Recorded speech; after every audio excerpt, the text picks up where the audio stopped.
Tiré des lettres de Montmoulin d'Alphonse Daudet, La mule du pape. De tous les jolis dictons, proverbes ou adages, dont nos paysans de Provence passementent leurs discours, je n'en sais pas un plus pittoresque ni plus singulier que celui-ci.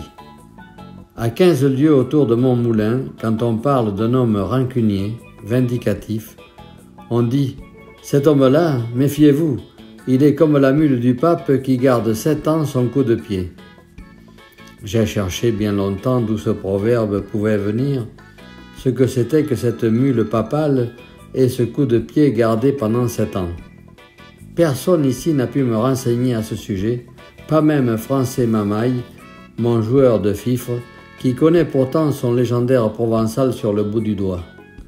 Français pense comme moi qu'il y a là-dessous quelques anciennes chroniques du pays d'Avignon, mais il n'en a jamais entendu parler autrement que par le proverbe. Vous ne trouverez cela qu'à la bibliothèque des cigales, m'a dit le vieux fifre en riant. L'idée m'a paru bonne, et comme la bibliothèque des cigales est à ma porte, je suis allé m'y enfermer pendant 8 jours. C'est une bibliothèque merveilleuse, admirablement montée, ouverte aux poètes jour et nuit, et desservie par de petits bibliothécaires à cymbales qui vous font de la musique tout le temps. J'ai passé là quelques journées délicieuses et après une semaine de recherche, sur le dos, j'ai fini par découvrir ce que je voulais, c'est-à-dire l'histoire de ma mule et de ce fameux coup de pied gardé pendant 7 ans. Le conte en est joli, quoique un peu naïf, et je vais essayer de vous le dire tel que je l'ai lu hier matin dans un manuscrit couleur du temps qui sentait bon la lavande sèche et avait de grands fils de la Vierge pour signer. Qui n'a pas vu Avignon du temps des papes n'a rien vu. Pour la gaieté, la vie, l'animation, le train des fêtes, jamais une ville pareille. C'était du matin au soir des processions, des pèlerinages, les rues jonchées de fleurs, tapissées de hautes lisses, des arrivages de cardinaux par le Rhône, bannières au vent, galères pavoisées, les soldats du pape qui chantaient du latin sur les places, les crécelles des frères quêteurs, puis, du haut en bas des maisons qui se pressaient en bourdonnant autour du grand palais papal comme les abeilles autour de leur ruche, c'était encore le tic-tac des métiers à dentelle, le va-et-vient des navettes tissant l'or des chasubles, les petits marteaux des ciseleurs de burettes, les tables d'harmonie qu'on ajustait chez les luthiers, les cantiques des ourdisseuses. Par là-dessus, le bruit des cloches, et toujours quelques tambourins qu'on entendait ronfler là-bas du côté du pont. Car chez nous, quand le peuple est content, il faut qu'il danse, et comme en ces temps-là les rues de la ville étaient trop étroites pour la farandole, fifres et tambourins se postaient sur le pont d'Avignon, au vent frais du Rhône, et jour et nuit l'on y dansait. Ah, l'heureux temps, l'heureuse ville, des hallebardes qui ne coupaient pas, des prisons d'État où l'on mettait le vin à rafraîchir, jamais de disette, jamais de guerre. Voilà comment les papes du comtat savaient gouverner leur peuple. Voilà pourquoi leur peuple les a tant regrettés. Il y en a un surtout, un bon vieux, qu'on appelait Boniface.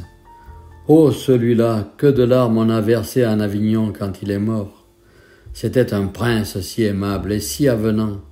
Il vous riait si bien du haut de sa mule, et quand vous passiez près de lui, fussiez-vous un pauvre petit tireur de Garance ou le grand viguier de la ville, il vous donnait sa bénédiction si poliment. Un vrai pape d'Yvetot, mais d'un Yvetot de Provence, avec quelque chose de fin dans le rire, un brin de marjolaine à sa barrette et pas la moindre Jeanneton. La seule Jeanneton qu'on lui ait jamais connue, à ce bon père, c'était sa vigne. Une petite vigne qu'il avait plantée lui-même à 3 lieues d'Avignon, dans les myrtes de Châteauneuf. Tous les dimanches, en sortant de Vêpres, le digne homme allait lui faire sa cour, et quand il était là-haut, assis au bon soleil, sa mule près de lui, ses cardinaux tout autour étendus au pied des souches, alors il faisait déboucher un flacon de vin du cru, ce beau vin couleur de rubis qui s'est appelé depuis le Châteauneuf des Papes, et il le dégustait par petits coups en regardant sa vigne d'un air attendri. Puis, le flacon vidé, le jour tombant, il rentrait joyeusement à la ville, suivi de tout son chapitre, et, lorsqu'il passait sur le pont d'Avignon, au milieu des tambours et des farandoles, sa mule, mise en train par la musique, prenait un amble sautillant, tandis que lui-même il marquait le pas de la danse avec sa barrette, ce qui scandalisait fort ses cardinaux, mais faisait dire à tout le peuple « Ah, le bon prince! Ah, le brave pape !» Après sa vigne de Châteauneuf, ce que le pape aimait le plus au monde, c'était sa mule. Le bonhomme en raffolait de cette bête-là.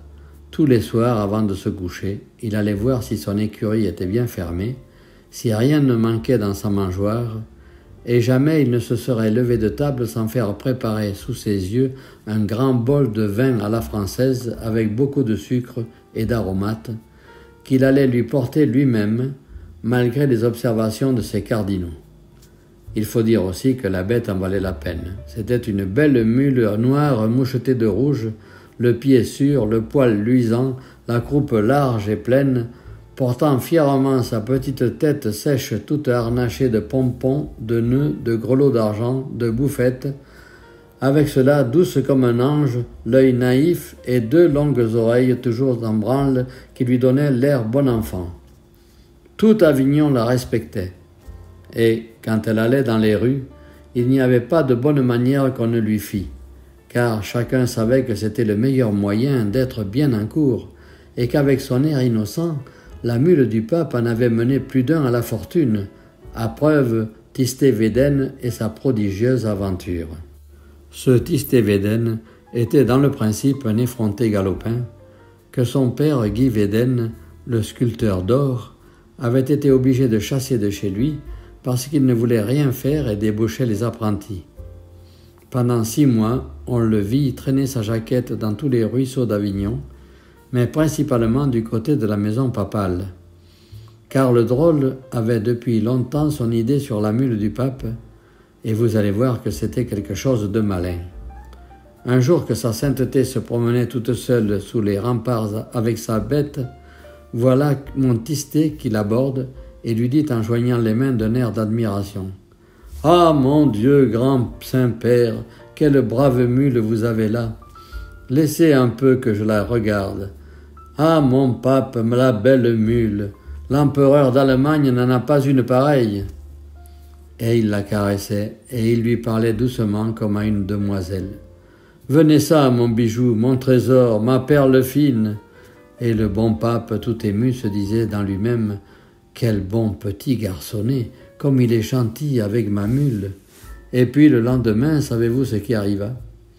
Tistet Védène troqua sa vieille jaquette jaune contre une belle aube en dentelle, un camail de soie violette, des souliers à boucles, et il entra dans la maîtrise du pape où jamais avant lui on n'avait reçu que des fils de nobles et des neveux de cardinaux. Voilà ce que c'est que l'intrigue, mais Tistet ne s'en tint pas là. Une fois au service du pape, le drôle continua le jeu qui lui avait si bien réussi.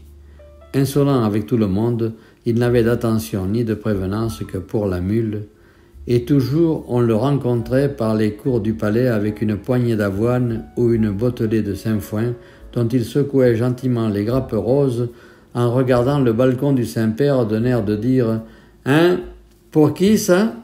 Tant et tant qu'à la fin le bon pape, qui se sentait devenir vieux, en arriva à lui laisser le soin de veiller sur l'écurie et de porter à la mule son bol de vin à la française, ce qui ne faisait pas rire les cardinaux. Ni la mule non plus, cela ne la faisait pas rire. Maintenant, à l'heure de son vin, elle voyait toujours arriver chez elle 5 ou 6 petits clercs de maîtrise qui se fourraient vite dans la paille avec leurs camails et leurs dentelles. Puis, au bout d'un moment, une bonne odeur chaude de caramel et d'aromates emplissait l'écurie, et Tistet Védène apparaissait portant avec précaution le bol de vin à la française. Alors le martyre de la pauvre bête commençait.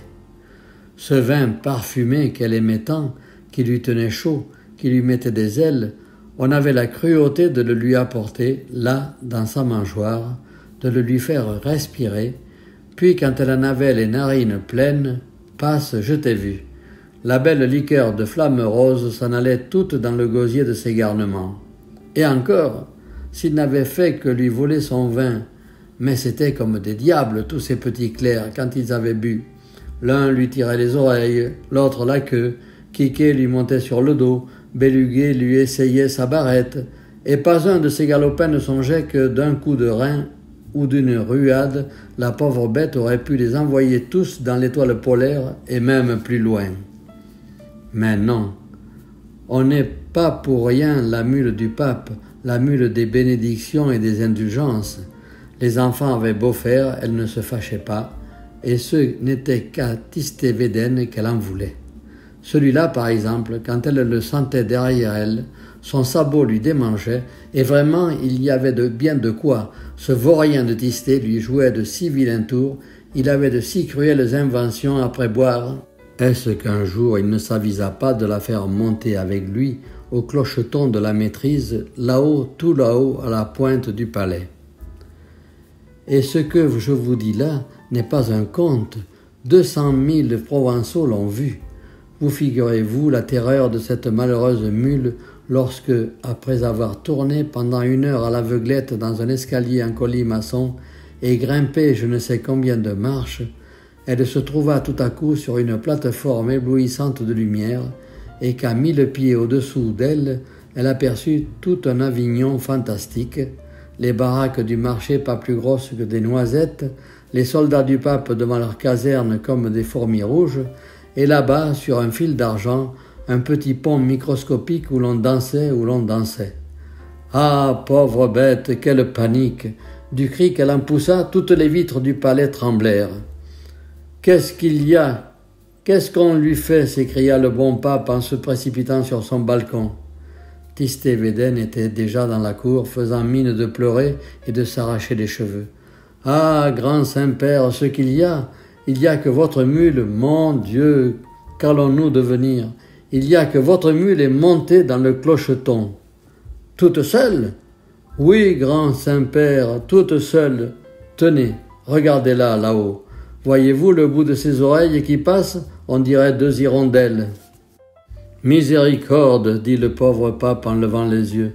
Mais elle est donc devenue folle, mais elle va se tuer. Veux-tu bien descendre, malheureuse? » Pécaïre, elle n'aurait pas mieux demandé, elle, que de descendre. Mais par où? L'escalier, il n'y fallait pas songer. Ça se monte encore, ces choses-là. Mais à la descente, il y aurait de quoi se rompre 100 fois les jambes. Et la pauvre mule se désolait, et, tout en rôdant sur la plateforme avec ses gros yeux pleins de vertige, elle pensait à Tistet Védène. « Ah, bandit, si j'en réchappe, quel coup de sabot demain matin !» Cette idée de coup de sabot lui redonnait un peu de cœur au ventre. Sans cela, elle n'aurait pas pu se tenir. Enfin, on parvint à la tirer de là-haut, mais ce fut toute une affaire. Il fallut la descendre avec un cric, des cordes, une civière, et vous pensez quelle humiliation pour la mule d'un pape de se voir pendue à cette hauteur, nageant des pattes dans le vide comme un hanneton au bout d'un fil, et tout Avignon qui la regardait. La malheureuse bête n'endormit pas de la nuit, et il lui semblait toujours qu'elle tournait sur cette maudite plateforme avec les rires de la ville au-dessous, puis elle pensait à cet infâme Tistet Védène et au joli coup de sabot qu'elle allait lui détacher le lendemain matin. Ah, mes amis, quel coup de sabot! De Pampérigouste, on en verrait la fumée. Or, pendant qu'on lui préparait cette belle réception à l'écurie, savez-vous ce que faisait Tistet Védène? Il descendait le Rhône en chantant sur une galère papale et s'en allait à la cour de Naples avec la troupe de jeunes nobles que la ville envoyait tous les ans près de la reine Jeanne pour s'exercer à la diplomatie et aux belles manières. Tistet n'était pas noble, mais le pape tenait à le récompenser des soins qu'il avait donnés à sa bête et principalement de l'activité qu'il venait de déployer pendant la journée du sauvetage. C'est la mule qui fut désappointée le lendemain. « Ah, le bandit! Il s'est douté de quelque chose, » pensait-elle en secouant ses grelots avec fureur. « Mais c'est égal, va. Mauvais, tu le retrouveras au retour, ton coup de sabot. Je te le garde. » Et elle le lui garda. Après le départ de Tistet, la mule du pape retrouva son train de vie tranquille et ses allures d'autrefois. Plus de quiquets, plus de béluguets à l'écurie. Les beaux jours du vin à la française étaient revenus, et avec eux la bonne humeur, les longues siestes, et le petit pas de Gavotte quand elle passait sur le pont d'Avignon. Pourtant, depuis son aventure, on lui marquait toujours un peu de froideur dans la ville. Il y avait des chuchotements sur la route, les vieilles gens hochaient la tête, les enfants riaient en se montrant le clocheton. Le bon pape lui-même n'avait plus autant de confiance en son ami, et lorsqu'il se laissait aller à faire un petit somme sur son dos le dimanche, en revenant de la vigne, il gardait toujours cette arrière-pensée. Si j'allais me réveiller là-haut sur la plateforme. La mule voyait cela et elle en souffrait sans rien dire. Seulement quand on prononçait le nom de Tistet Védène devant elle, ses longues oreilles frémissaient et elle aiguisait avec un petit rire le fer de ses sabots sur le pavé. 7 ans se passèrent ainsi. Puis, au bout de ces 7 années, Tistet Védène revint de la cour de Naples. Son temps n'était pas encore fini là-bas, mais il avait appris que le premier moutardier du pape venait de mourir subitement en Avignon, et comme la place lui semblait bonne, il était arrivé en grande hâte pour se mettre sur les rangs. Quand cet intrigant de Védène entra dans la salle du palais, le Saint-Père eut peine à le reconnaître tant il avait grandi et pris du corps. Il faut dire aussi que le bon pape s'était fait vieux de son côté et qu'il n'y voyait pas bien sans Bézicle. Tistet ne s'intimida pas. « Comment, grand Saint-Père, vous ne me reconnaissez plus ? C'est moi, Tistet Védène. »« Védène. Mais oui, vous savez bien, celui qui portait le vin français à votre mule. »« Ah, oui, je me rappelle, un bon petit garçonnet, ce Tistet Védène. Et maintenant, qu'est-ce qu'il veut de nous ? » « Oh, peu de choses, grand Saint-Père. Je venais vous demander, à propos, est-ce que vous l'avez toujours, votre mule ? Et elle va bien ? Ah, tant mieux. Je venais vous demander la place du premier moutardier qui vient de mourir. »« Premier moutardier, toi ? Mais tu es trop jeune. Quel âge as-tu donc ? » 20 ans, 2 mois, illustre pontife. Juste 5 ans de plus que votre mule. Ah, palme de Dieu, la brave bête, si vous saviez comme je l'aimais, cette mule-là, comme je me suis langui d'elle en Italie, est-ce que vous ne me la laisserez pas voir ? Si, mon enfant, tu la verras, fit le bon pape tout ému. Et puisque tu l'aimes tant, cette brave bête, je ne veux plus que tu vives loin d'elle. Dès ce jour, je t'attache à ma personne en qualité de premier moutardier. Les cardinaux crieront, mais tant pis. J'y suis habitué. Viens nous trouver demain à la sortie de Vêpres. Nous te remettrons les insignes de ton grade en présence de notre chapitre, et puis je te mènerai voir la mule, et tu viendras à la vigne avec nous. Allons, va. Si Tistet Védène était content en sortant de la grande salle, avec quelle impatience il attendit la cérémonie du lendemain, je n'ai pas besoin de vous le dire. Pourtant, il y avait dans le palais quelqu'un de plus heureux encore et de plus impatient que lui. C'était la mule. Depuis le retour de Védène jusqu'aux vêpres du jour suivant, la terrible bête ne cessa de se bourrer d'avoine et de tirer au mur avec ses sabots de derrière. Elle aussi se préparait pour la cérémonie. Et donc le lendemain, lorsque vêpres furent dites, Tistet Védène fit son entrée dans la cour du palais papal.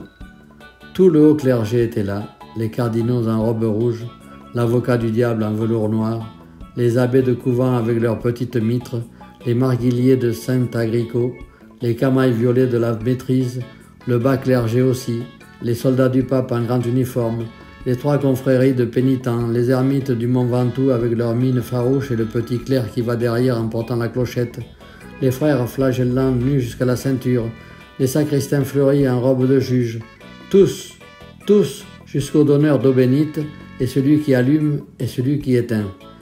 Il n'y en avait pas un qui manqua. Ah, c'était une belle ordination. Des cloches, des pétards, du soleil, de la musique et toujours ces enragés de tambourins qui menaient la danse là-bas sur le pont d'Avignon. Quand Védène parut au milieu de l'assemblée, sa prestance et sa belle mine y firent courir un murmure d'admiration. C'était un magnifique provençal, mais des blonds, avec de grands cheveux frisés au bout et une petite barbe follette qui semblait prise au copeau de fin métal tombé du burin de son père, le sculpteur d'or. Le bruit courait que dans cette barbe blonde, les doigts de la reine Jeanne avaient quelquefois joué, et le sire Védène avait bien, en effet, l'air glorieux et le regard distrait des hommes que les reines ont aimés. Ce jour-là, pour faire honneur à sa nation, il avait remplacé ses vêtements napolitains par une jaquette bordée de rose à la provençale, et sur son chaperon tremblait une grande plume d'ibis de Camargue. Sitôt entré, le premier moutardier salua d'un air galant et se dirigea vers le haut perron où le pape l'attendait pour lui remettre les insignes de son grade, la cuillère de buis jaune et l'habit de safran. La mule était au bas de l'escalier, toute harnachée et prête à partir pour la vigne. Quand il passa près d'elle, Tistet Védène eut un bon sourire et s'arrêta pour lui donner 2 ou 3 petites tapes amicales sur le dos en regardant du coin de l'œil si le pape le voyait. La position était bonne, la mule prit son élan. « Tiens, attrape, bandit, voilà 7 ans que je te le garde. » Et elle vous lui détacha un coup de sabot si terrible que de Pampérigouste même on en vit la fumée, un tourbillon de fumée blonde où voltigeait une plume d'ibis, tout ce qui restait de l'infortuné Tistet Védène. Les coups de pied de mule ne sont pas aussi foudroyants d'ordinaire, mais celle-ci était une mule papale, et puis, pensez donc, elle le lui gardait depuis 7 ans. Il n'y a pas de plus bel exemple de rancune ecclésiastique.